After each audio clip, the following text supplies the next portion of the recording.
Good afternoon, everybody, and welcome to Penguin Live's Lunchtime Boost. This is a weekly series designed to help motivate you make a permanent and positive change in your life. I'm pleased to say the next 3 sessions we have on the Boost series are all focused around your career. We have a brilliant lineup of fantastic authors who are all going to share very straightforward and practical advice designed to help you do just that and boost your career. For those who don't know me, my name's Jonathan Phillips. I'm the head of Penguin Connect here at Penguin Random House, and I'm delighted to be joined today by Eleanor Tweddell, a leading redundancy consultant and author of the fantastic Why Losing Your Job Could Be the Best Thing That Ever Happened to You, 5 Simple Steps to Thrive After Redundancy. For those of you who have ordered a copy of the book, it will be winging its way over to you very shortly following this event. And whether you've ordered a copy of the book or not, we really would love to hear from you today during the session. So Eleanor and I are going to have a conversation up here in the sort of virtual front for about half an hour, and then we're going to move into an audience Q&A session for 15 minutes at the end. So please do, as we go, submit your questions through the Q&A functionality. If you're not familiar with Zoom, there's just an option at the bottom of your screen down there. So Eleanor, thanks so much for joining. I absolutely love reading your book. I mean, for me, it was a perfect blend of very practical advice and almost like a psychological toolkit to help people navigate these treacherous waters. Is that sort of how you designed it? Well, if I did design it, yes. I mean, for me, it set off as notes to myself. So there was kind of no intention of it being a book really at the beginning. It was like my notebook of me trying to help me through redundancy and what was going on. So I think it was only when a year later I thought there might be something in this, and pulling it together as a sort of a business or a book or something else, that I really started to design think it and do research on that side of it and really think of that experience that I went through. So yeah, it kind of looks like it's all really logical now as a beautiful format in a book, but at the beginning it was like a mess of ideas and thoughts and feelings, and then you sort of start to unravel it and unpick it as you go through. Absolutely, yeah. Well, I want to come a bit more into the sort of how the book is structured, because I think it's super helpful for people to hear. But just before we do that, I'd love to hear a bit more about your story, really. What was your redundancy journey? What was your career journey? Yeah, if you could just maybe give us a bit of a brief overview of that would be brilliant. Yeah, thank you. It's always kind of odd, the redundancy anonymous, doesn't it? It sounds like we all have stories of losing our job or some sort of career door closing. So yeah, with me, I'd been made redundant twice, and the last time I was made redundant a couple of years ago, it just felt like a moment, and I can't really describe it in any sort of finite detail. It was just a feeling like I don't really want this anymore. And it was probably the moment that I was at an interview for a job which was amazing money, amazing job. It was a promotion. It was on paper everything, and I really liked the interviewer. And he asked that question, why do you want this job? And everything inside me was kind of like, oh my God, I don't want this job. And it was really like, what is going on? And on the drive on the way home, I just started thinking, what's going on? Like, this is a perfect role, but nothing inside you is loving this. And so I had to start exploring. So yeah, after 23 years of corporate life, which I thought that's what I was, my whole identity was in corporate life. I'd worked for amazing brands doing amazing roles. So there hadn't been anything there that had clued me to say, you should be doing something different. Just this moment of like, actually, there could be something else you could be doing. And that's what started me on this search for, well, what do you do? What do you do when all your life you've been doing one thing, and now you want to do something completely different? Yeah, that makes a lot of sense. And I think, again, part of the reason I loved your book is that it's so easy to follow, and you talk about these 5 steps, which are obviously flagged in the subtitle. So these are shock, stuck, slow go, unstuck, and then thrive. Can you give people who haven't had a chance to dive into the book yet a bit of an overview of maybe sort of how they thread together? So again, yeah, 5 simple steps, which kind of always makes me smile because it certainly doesn't feel simple. And those, isn't it? Yeah. Exactly, yeah, navigating through it all. And really, when I was made redundant, I did that classic thing. I actually jumped straight into unstuck, straight into do, pressing that apply button for any job that came up, just kind of a little bit in panic zone, like, how am I going to solve this problem? And without really thinking what the problem is. applying for everything. So I was right in the unstuck step right from the beginning. And it was only when I got to that stage of thinking, I don't really want this, that I started kind of thinking, well, what do I want? So actually, if you think of the book, then I wrote it and experienced it in a completely different way. And the people that I work with now, they come to me in a different way. They don't start in the beautiful first step and working through. They maybe are in that unstuck phase of like, I've got to do something, I've got to get out there. So the steps slow it all down. And the first one is around shock and embracing that you have lost something. And, you know, it is a loss, and you're saying goodbye perhaps to something that you've identified with, that you've maybe loved, or you've maybe had troubles with, or you've maybe struggled with. Whichever way, it's a loss. So that's what the first step is. It's acknowledging that and sort of diving into those emotions. I think we were talking before about this sort of emotions of redundancy. And I do use the change curve, and it's all beautiful. Elizabeth Kubler-Ross is this beautiful curve where you're sort of in denial, frustration, you know, reach a pit, but then you get out of it. And it is like that. But my version is like a curveball, which is a bowl of spaghetti. 1 minute you get up, you're kind of hopeful. The next minute you're sort of actually crying because something odd was on the telly and it set you off. You know, that you have a whole array of emotions going on there. And the first chapter goes through that and kind of says, it's fine, it's normal. Normal that one day you can feel hugely frustrated, angry, frustrated and annoyed at whatever's happened. And the next minute, maybe you can go, okay, well, maybe I can do something about this. So that's first step. Second step, I guess, is allowing yourself to feel like there's possibility. So you kind of done your grieving, you said goodbye, and it's placing yourself in this, okay, I'm stuck, but the feeling of stuck is actually a good thing. It makes you think, okay, maybe there is something good that can come from this. And it's almost like closing the door behind you. I mean to have a door behind you, by the way. That's how I feel a bit cheesy. Like the door, yeah, a closed door behind you. But facing forward and saying there is a new door going to open. What could that be? Imagine if you own that space that you're in now, and imagine if you can open that door and it's everything that you wanted. So that's kind of what stuck is. Now, Slow, Slow Go was definitely the one that I wrote last. So I'd written all the rest. I thought, something's not quite right here. Slowing down and getting clarity, because I don't know if you're a bit like me, but when I get like a glimpse of like opportunity to have ideas about stuff, I just kind of go, yeah, let's do everything then. Okay, yeah, great, let's make this an opportunity. And then I get overwhelmed, I don't do anything, and just go, oh, I'll just apply for jobs. So slowing down was all about knowing your why, really understanding you and who you are, what you want from something. And then you can go and put your energy and focus where it's really going to make impact. And then you can go into Unstuck, which is about a plan, a really intentional plan of where you're going to put energy, what you want from it, who's your network, and how you use the people around you, how you tell your story to make it work for you. And then Thrive, the irony of Thrive is actually, it's not over. It's not like, oh, you get to the end and it's all beautiful. Thrive is more around knowing that failure is okay, knowing that what you fear is okay, knowing that rejection is part of it. So it's actually embracing all of that stuff and going, do you know what? This is all just part of this journey. I'm going to just bring it on.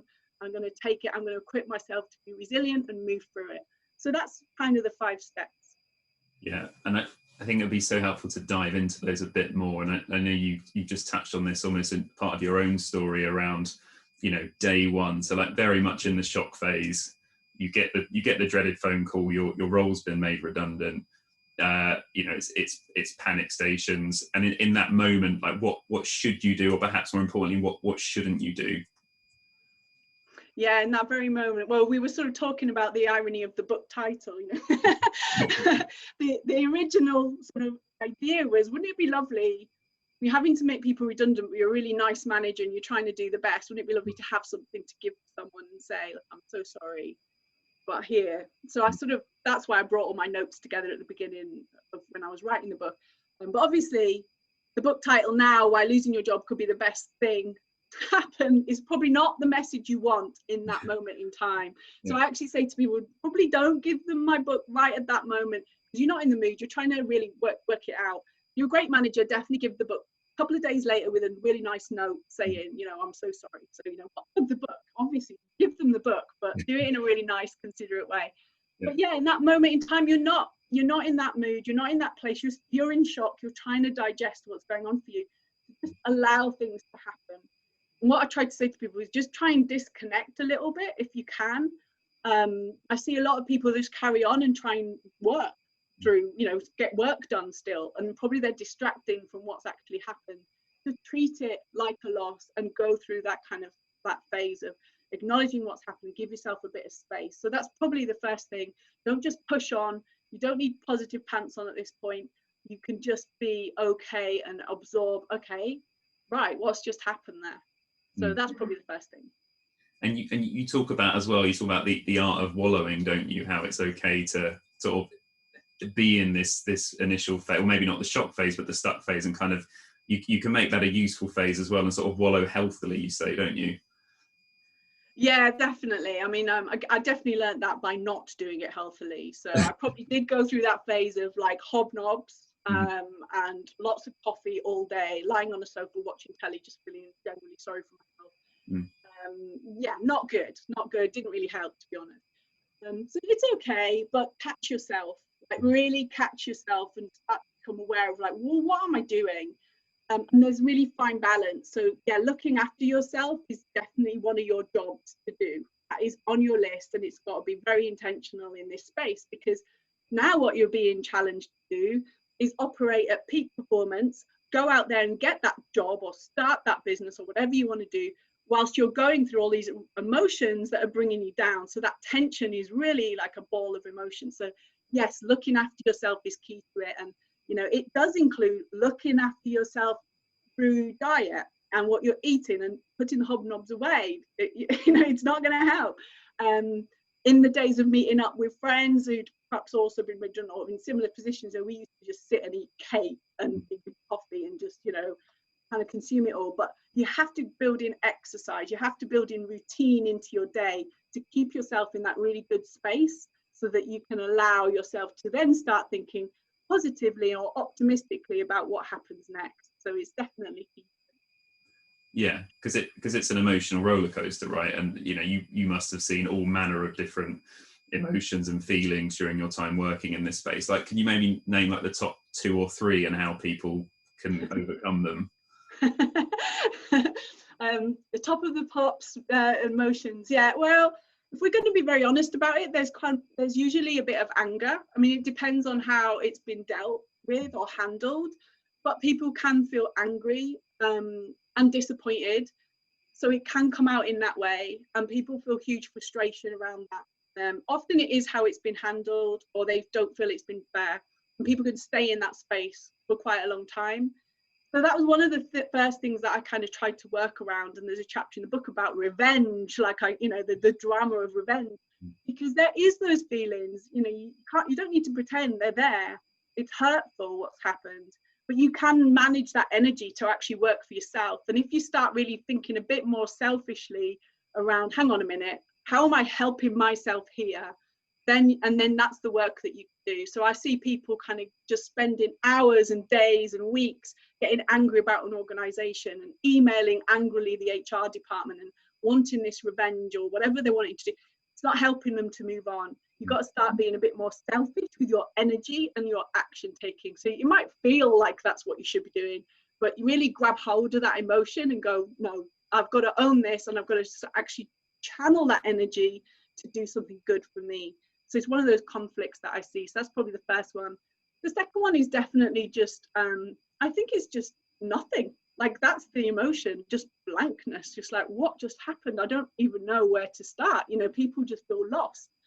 So when that happens, it can be sometimes because they didn't see it coming, or sometimes it's because maybe they've been in the business or that kind of job for a very long time, and they just kind of feel lost without it. They're so consumed in their work, they have nothing else, or their whole identity has been part of that, and now they've got nothing. So in that case, I would say, again, you take that time out and really allow yourself a bit of kind of downtime, give yourself space. And then that's this moment you start thinking, put that question in your head, what do I really want out of life? Like, what has been going on for me all this time? What have I got from work? When did I enjoy it? When did I not enjoy it? And start to search backwards a little bit for what actually the future could be. So that's a nice, gentle way to sort of start stepping yourself out of that feeling of loss. Just do a little review, literally sit down, piece of paper, and say, like, what's been going on and what could I get from this? And then I guess the third one is actually some people are a bit excited about it. Like, they kind of deal with it. They're like, okay, fine. What should I do? What can I do? And generate so many ideas, get overwhelmed with it and not sure, what's the first step to take. So again, I think it's embracing that moment, embrace that energy around you, and then really try and get help. I would sort of go after people who've done something before that you've got ideas for, and try and follow them and learn from them, and throw your energy into where you're going to get the most impact from. So that's probably, in summary, the three emotions. Yeah, that's great. I totally take your point on chasing new ideas. I mean, for one, I'm just terribly guilty for that. If I see anything new exciting, I'm after it like a dog, like head down. I was gonna say though, around you talk about channeling anger or unhealthy emotions into sort of practical steps. So how, say someone is then ready to move into the next phase, like how do they practically go about creating a roadmap? Is this sort of linked into what you talk in the book as, is it stick, bust and twist? Is that the best place to start? Or yeah, that's definitely a good thing to think in terms of ownership. Mm-hmm. So if you start, really sitting down and thinking, right, I'm going to own this space that I'm in right now. And if you visualize it, that it is a space in between. So door's closed and you have closed that door and the next one's about to open and you're now in this space in between. I'm going to own this space and I'm going to really think what I'm going to do with it. And so one of the things I'll say, I get a bit challenged on it because people say, well, we haven't got time. I haven't got time to do thinking. I've got, got bills to pay. I've got to get a job. Mm-hmm. But this thinking will ensure that probably you'll get it quicker, because panic never really gives you what you want.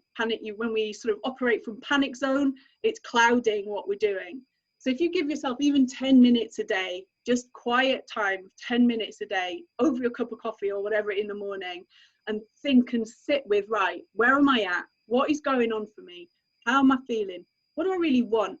And the biggest question I get people to really think about each day for 10 minutes, what's my ideal tomorrow? Mm. If everything came true, if something amazing could happen, what would that be tomorrow? And when you start putting that into your thinking and you start the morning with those thoughts and like, okay, what really good could happen? You'll start putting your energy in places to make it happen. You'll start looking out for it. You'll see something on LinkedIn and go, oh, maybe I need to speak to that person. Or you'll get that brave moment that you approach someone and tell them, look, I've lost my job. I'm really interested in working. Can we talk? So I think just giving yourself just even 10 minutes a day of that thinking time can really start helping in that space. Yeah. It's interesting you mentioned LinkedIn there, which is going to be my next question, which is around, personal brand, like and in many ways it's harder than ever to meet people and network because of restrictions that are in place, but in so many ways it's more easy than it ever has been because people are au fait with virtual. LinkedIn is bigger than it ever has been. So what tips would you give people around LinkedIn, dusting off CVs, that kind of thing they need to get in order? Yeah, so LinkedIn, you're right. I think in the last 12 months has shifted hugely. Certainly since I started writing notes to myself. First of all, there's nothing to be ashamed of with redundancy and job loss. It's like, it's everywhere. Everyone's experiencing it. It's not a personal thing. So just get over that part of it and stay in your zone of owning what happens next. So LinkedIn is a great channel for that. And I think people can really start overthinking about it as well. So they think, oh, well, when should I change my title? What should I change it to? Is it the date that I leave the business? You know what? It's your space. Own it to make it work for you. When you're ready, really try and think, well, how am I going to use this channel to help me? So I'll say to people, you start alerting people. If you change your headline, a really tactical thing, that'll alert people to you doing something else. So be ready with that. If you've got a thought of what you want to do next, say that, I'm looking for project management roles, really interested in blah, blah, blah. Be really specific. And the biggest advice I'd sort of say to people is post on there and be specific around what you're looking for and help people to help you. So you could have all of the people on LinkedIn that's in your network really working for you subconsciously if you're specific. Hey, look, just lost my job, but I've been doing a bit of thinking and this is what I'm going to be doing. Would really be interested in talking to people about XYZ. Please drop me a message, love for chat. You know, that's your subliminally kind of saying to someone what you're doing, and they'll pick it up. And the next time, I mean, I certainly do it. If I see messages like that on LinkedIn, I'll remember it. And then if I'll see someone do something else, I'll sort of go, oh, connection.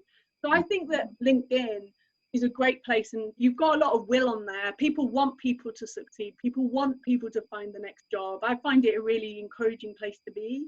So just go out there and use it and be brave and post uncomfortable stuff that you think, oh my God, do it anyway. And you can always kind of keep working on it. So don't be afraid of it, use it. Yeah. And where do you stand on sort of adding people as connections? I'm pretty shameless for it. Like an email is enough for me and you're connected. But do you kind of do it differently, or? It's really interesting, isn't it? I think I never used LinkedIn until about 3 years ago. Like I never used it properly. And then I started really realizing that everyone on my network, I kind of knew, like they knew me and I knew them, and it was close. And then obviously as you start building your business, you're trying to search for different things, or you're trying to make connections with different people. And yeah, when I was really clear on what I was wanting, I made connections with people. Sometimes I'd put a note if there's something very specific. So if I really wanted to talk to them or make sure that they know who I am, I'd say, oh, I've just seen you doing XYZ, would love to connect, thanks. Something really simple. I never sort of never sell. I never put a link or like go in hard at all. Not actually got anything to sell really, but you know, you kind of just, you know, be gentle, just go to someone and say, love what you're doing, would love to connect. That's a nice way of building network and connection with what you're trying to achieve. But yeah, you're right. I mean, LinkedIn can be a bit like a game, you know, where you're just clicking a button and see how many people respond. I'm a bit more conscious of it to a degree because I really do want people in my network that engage with what I'm doing or are interested in what I'm doing really. So yeah, sometimes I'll sort of invite people, or I'll think, oh, they're interesting, I quite like what they're doing, or their business, I might have read something what their business is doing, I want to follow it. Other times I'll just, you know, be fine. It's not about followers, that's for sure. It's about engagement and if people are interested in you. Yeah, totally. And that actually leads on to the next question I was going to ask you, which is about finding your tribe and stuff. But just before I do that, I just want to say to the audience, we've got about 5 or 6 minutes of our conversation up the front. So please do submit any further questions you want, either via the Q&A function or just on the chat box here, and our moderators will pick it up in a second. So yeah, I wanted to ask you how you navigate other people during this time, which, you know, with all their best well-intentioned meanings, can actually come as a double-edged sword. Like on the one hand, you talk about the benefits of finding your tribe. On the other hand, you talk about, you know, feedback from certain people. And there's a great quote from Seth Godin in your book as well about you can listen to what people say, but you'll be far more effective if you listen to what people do. Can you just elaborate on how people impact your journey in that sense? Yeah, I think it is a little bit different at the moment, isn't it? But, you know, we have to become aware of who's around us, who's influencing us, who are we on Zoom with, who are we kind of getting texts with, who are we on the call to, and what's their energy, what are they actually doing? And sometimes the tribe or your community that's going to help you get your next move is not actually your kind of direct network. It might not be your friends and family. Like, they have no idea what you're going through, what you actually did for a living. Like, how many of us do jobs and friends and family know at all? So, you know, they're just kind of like, oh, well, and they'll give you the gift of cliche, which is also in the book, and nice things like that. They're just being nice. They're just trying to support you, but they're not actually going to help. So it's fine. That's a different thing. Building a tribe is definitely around, okay, I want to do this thing. I'm really intentional. I want a job working for that business. I want that kind of a job next. I want to set up a business. I want to go freelance in this space. How do I do it? And then it's intentionally going out, right, who's already doing it? Who do I admire that's kind of written about it or talks about it? Who can I perhaps have a coffee with to get insights into working in that organization? Do you think there's anyone I can take a chance with? And it's intentionally building like just those connections out that mean that you're putting yourself a little bit above someone who hasn't done all of that work. Because I see a lot of people saying, oh, there's like 1,000 people applied for this job. You know, yes, they have, but they've done like I did. They just pressed a button. They haven't applied for the job. They pressed a button for the job.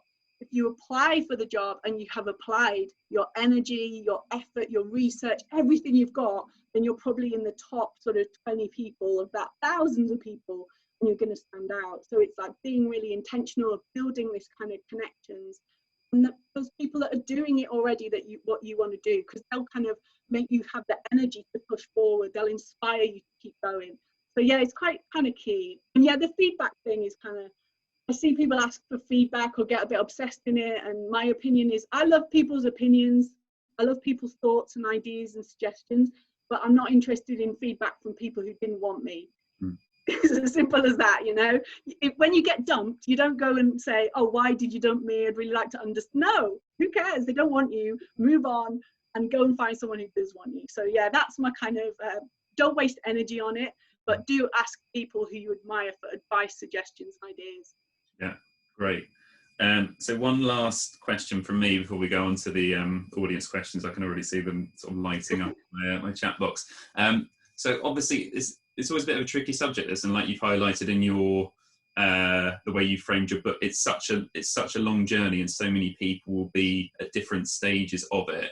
I mean, is there one piece of sort of universal advice you'd want to give everyone who, you know, regardless of where they are at with this, that they could practically take away? I think that whatever happens, you know, if you are embracing this thing that perhaps losing your job could be a good thing, the good thing to me is actually self-growth. It's not actually like make £1 million overnight or set up a business and like all you're doing. It's not that. It's about you as a learning vessel that you're now becoming open-minded to grow, and you take that throughout whatever happens next. So you're going to keep growing. Even if you get the next job, it might not be perfect. You might get a rebound job and find yourself a year later going, oh, I didn't want this. It's all just learning. Every step you take now is fine. It's the right decision at the right moment in time. But now you're just acknowledging that this is all about self-growth and learning, and this is going to stay with you for life. And now life just becomes one big massive learning experience where you're open-minded to everything. You've got that growth mindset that says, okay, I don't know, but I can learn. Okay, this is odd. I'm going to kind of work on it. So it's changing sort of how you approach work and life, I guess. Don't think of it as just a fix. That, okay, if I just get this job, it's all going to be fine. Because it's not. You still got you to wrestle with. So it's kind of taking it all as a journey of self-discovery, I think. Yeah, brilliant. Perfect. Well, a really good place to swap over now to the audience questions, of which there is a lot already. So I'm going to start with the first one here. This is from Anonymous. I have been made redundant twice myself. What do you do when the momentum to find another job is a bit more tasking? Are there any resources available to help with this? Obviously, Another Door. Please come along, anotherdoor.co.uk. That's what we do now. And Anonymous, that's almost like we've planted everyone. There's loads of amazing stuff out there. But what I would say is, if you lose momentum and you feel tired, and I think we all go through that phase, and especially at the moment, we can feel really tired and overwhelmed. Don't apologize to yourself for taking time out. That is part of you building yourself up, ready to go. You've got to just give yourself a bit of space and take off the pressure, because sometimes when you take off the pressure, that's opening up space for something great to come in. So take time out if you need it. Don't push and push and push and exhaust yourself and burn out at this point. Feel like actually self-care is part of getting something you want. But at that moment in time, if you have an idea, take one step each day. Just ease yourself back into it. Just go, right, I'm just going to do one thing today. I'm going to post on LinkedIn. I'm going to approach somebody. I'm going to sign up with a recruitment agency. Just one thing each day. And if you think about that over a course of a couple of weeks, you've built up quite a lot of action there, and you're putting it out to the world. So yeah, I'd say really kind of just take pressure off yourself. Do one thing each day. Sounds good. This next question, I think, maybe ties into some of the organisational points we were talking about at the beginning. So this is, again, from Anonymous. So 2 issues made the leaving process difficult for me. Number 1, I was never told why, even after glowing reviews. I still replay it all in my head, and it has been 3 years. How do I stop replaying this movie in my head? And then number 2, I was told 6 months in advance, but still expected to keep performing. How can someone in this situation still perform, but simultaneously prepare for the future? Yeah, great question. So the first one, I would kind of sit with yourself for a while in like be really quiet with yourself and ask why it keeps repeating, and what do you think you're missing that was stopping you just moving on. They might always be there. You know, my redundancy was a bit weird. It was kind of not quite, it was kind of odd, and I could have probably stayed in that space of like what happened. But in the end, and it hasn't gone away. Sometimes things don't go away. That's part of grief and loss. But you can put other things on top of it that then make it kind of actually, let's just move forward on this and build. It's like kind of building foundations into a different space. So if there is something that's replaying over and over again, I don't question what would be coming to you tomorrow that would actually help that stop. What is it, the answers to that you want? And really, is that really going to actually make a difference to you if you knew? Probably not. So I think it's starting to reframe that as well and just saying, actually, maybe it's just time to let go and visually close that door. There's a really quirky exercise that I'd say have a go with. It always sounds a bit woo, but my business coaches do it and I love it. It's writing a letter to say goodbye. Like you write a letter to the business, to your old self, to whatever you need to do and say goodbye to it and write it all out and then crumple it up, throw it away, done. Have a go at that. It's all a bit crazy, but it kind of works. The other one, what was the second one? It was about so this was expected to perform while you're still in the role. Yeah, that's a tricky one. So you gotta then, I would put two hats on here. Perform, okay, but they're letting you go. So I would kind of say, it's time to kind of be a bit more selfish hat on. You've now got to think about you and what you need going forward and having that dialogue with them about what that next 6 months looks like. And yes, you do your best you can. Of course, you've got integrity that you want to do okay. But you know what? I wouldn't push myself too much in that space. They're letting go of you. So, just be very honest with where the situation is and see if you can kind of work out a plan for yourself and how you can put enough space in your time to help you do that thinking. It may be, like I said before, it could be just in the morning, you're building a little bit of time for you over coffee to do that thinking. Get a notebook and do like sketching and things like that. So build in time for you. Don't just kind of continue as usual because it's not as usual. Yeah. Excellent. Yeah. And I think the next question, this is from Jane, I think really goes to the heart, probably what a lot of people are feeling at the moment, particularly in the pandemic. I mean, these first three words, I dread redundancy. So it's, I dread redundancy ever happening to me in my midlife because it's harder to find another job in the labour market, which is ageist. Any advice, please, for midlifers? Yeah, that's me. So I spoke to someone on my podcast last week about trying to, what happens with redundancy and reinventing yourself after 50. It was only halfway through the podcast that I realized that I'm very close to that. I was like, oh God, that's me. What am I actually doing? So yeah, I get it. And we talked on the with this guy that runs a movement all about this very issue, because it is an issue. There is a bit of ageism that is there. So we said, okay, embrace reinvention. Embrace, actually, you can own this space. You don't have to kind of play the same rules. You can embrace your experience, what you've always wanted to do. And there's space there. There's loads of people out there that are doing it. But definitely get support and help if you're feeling stuck. Like there's all kinds of coaches and mentors and people out there that can help you to really think about reimagining what that can be. But I wouldn't keep trying to force yourself in that space, because you're right, it kind of exists. And we have to kind of not push against it, but it's real for people. So try and think how you can keep ownership of it. Yeah. And talking about support, this is again from Anonymous, but if you're offered a settlement, it's important to get support from organisations such as ACAS, Citizens Advice, etc., to ensure you receive what you are legally entitled to. What is your experience on this? I found union membership invaluable. Yeah, difficult. It works for so many different people in so many different ways. And it'll depend on how you want to move on.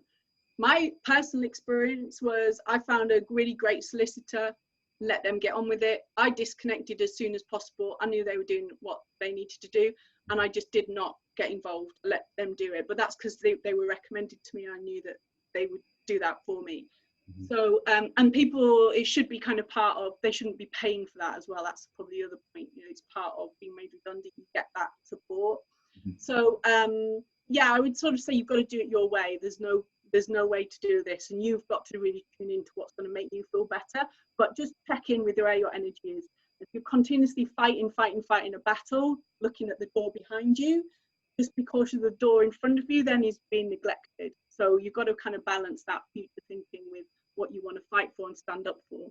Yeah, exactly.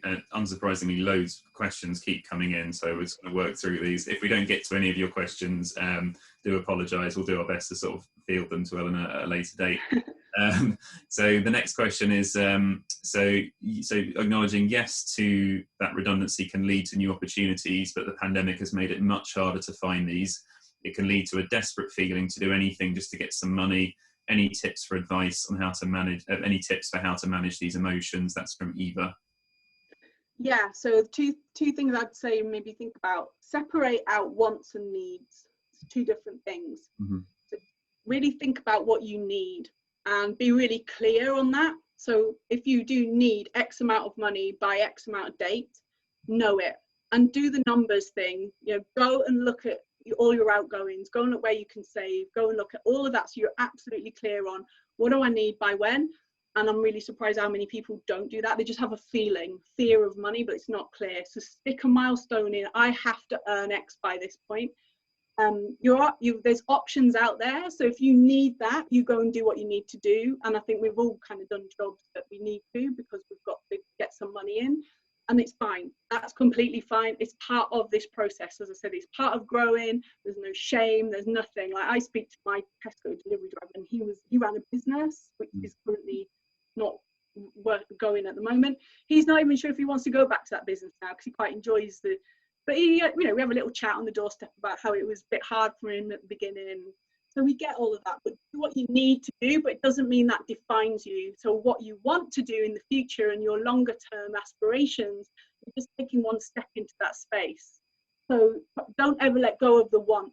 You might need to be doing stuff, but that's fine. But never let go of that want and that longer term aspiration. And again, one little thing at each day that perhaps you could do that takes you close to that. And who knows where you could be in 5 years' time. And the other thing is reframe that notion of it's harder because of the pandemic. In some cases, yes, but actually there's so much opportunity out there as well. Like I meet people every day that have started their new business because of the struggle, because they'd lost everything. They've had to reinvent, they've had to rethink, and now they're going out and doing something completely different. So give yourself space. Don't feel it's so hard because of the pandemic. You're kind of right, but why not think that day, well, actually, it's really easy. I'm going to do this. I'm going to smash it. I'm going to get out there. What's the to lose by actually kind of thinking that way? You know, you'll probably open up more opportunities. So completely get it. And don't forget to keep putting in those times of, you know, letting yourself off with the pressure and giving yourself just relaxed times. That'll help you as well with the worry as well. Right. We've got a few more minutes left, so I'm just going to try and squeeze in a couple more questions. So we've talked about midlifers. Now this is a question about younger people. So do you have any advice on facing redundancy early in your career? I've been in my first proper job for 1.5 years and have just been made redundant. With the current crisis, I'm sure there are many younger people in this situation. Yeah, again, so first thing, don't feel like this is you defined. It's not defining you in a way that's going to stay with you long term. You've got your whole future ahead of you. This is just one step, and you're going to learn so much about yourself in this space. So get brave, get courageous, actually reach out to people and say, this is what's happened to me, this is what I've been discovering in, you know, I've only been working a few months, a few years, but this is what I've learned, this is what I'm really passionate about, give me a chance, I'm really keen to do XYZ. So be brave to reach out to people and do that post on LinkedIn about it as well, around like, this is what I'm looking for. And I'd kind of say it's the same for anyone. Just be brave with it and ask for help. Don't ever be ashamed. Those that are most intentional and most out there will get kind of response back. So go and embrace it. And it's definitely a learning that you'll look back on in 5 years' time and you'll be such a different person from it. So try and use it as a real learning moment. And then the next one, what worked best for you to build what worked best for you to build relationships and obtain new clients when you didn't have any? What's? So I guess this is a question about sort of building new networks. So what worked best for new what worked best, I'm just going to rephrase it slightly, what worked best to build new relationships and obtain new clients when you didn't have any? Okay. So one of the things I started doing was writing content on things. So I didn't approach as such, I pulled people to it. So I started writing a blog. At the beginning, it was about sort of brand and change in businesses. I kind of thought, well, I'll start there. That's quite interesting. I quite like that. I'd like work from it. And looking to then interview people about it. So I sort of started building content through it. And then I got people coming and talking to me. And every now and again, I'd put out a question on LinkedIn and say, what do people think about this? Has anyone had any experience of it? And it would open up dialogue, or someone would drop me a message. So at the beginning, when I was sort of setting out, and I wanted to work more on brand and change communications, which was kind of where my consultancy was at the time, I wrote content, loads and loads. Like I wrote probably an article every week on LinkedIn, a blog every week, and just keep on talking about it. And then I started doing a podcast, then I started interviewing people. So I created content and discussion around the topics that I wanted to work at. And that worked really well for me. It was probably about 3 to 6 months. And then I got a really nice pipeline of people who, you know, we talked about it. We had a little network, and I got probably most of my first freelance projects through that. So yeah, don't always think it's about reaching out and contacting people. Also, you can pull people towards you through writing interesting content. Surveys are another good thing as well. That's how another door started. It was a survey monkey. Have you been made redundant? What's your experience? Would love to hear about it. 5 questions, people filled in the survey, and I started building up a community through that. So yeah, get creative with your content and how you talk about your passions, and attract people to you as well as you going towards other people. Fantastic. I'm afraid that's all we have for the audience questions. We did a good go of it. I think we got through most of them. There's a few. I'm so sorry if we didn't make it to your questions. But Eleanor, thank you so much. That was tremendous, and I can't imagine a more pertinent conversation that needs to happen at the moment, given the state everyone is finding themselves in. So thank you, and I definitely take away from me your kind of overarching point around self-growth. I think that's such an important thing to take away.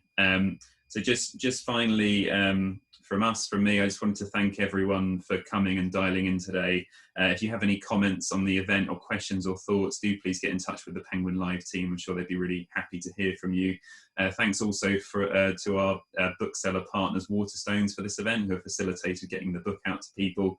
And then finally from me, just to remind you all that hopefully you have enjoyed today, and hopefully you can join us for the next session, which is the next one in the Boost Your Career series. So I'll be back at the same time next week for the freelance edition, where I'll be interviewing Anna Codrea-Rado, who's written a brilliant book called You're the Business, all about being a freelancer. So please visit the Penguin website to book your tickets, and we look forward to seeing you then. But from now, from me, that's goodbye. So thank you very much, and thanks again, Eleanor. Thank you very much.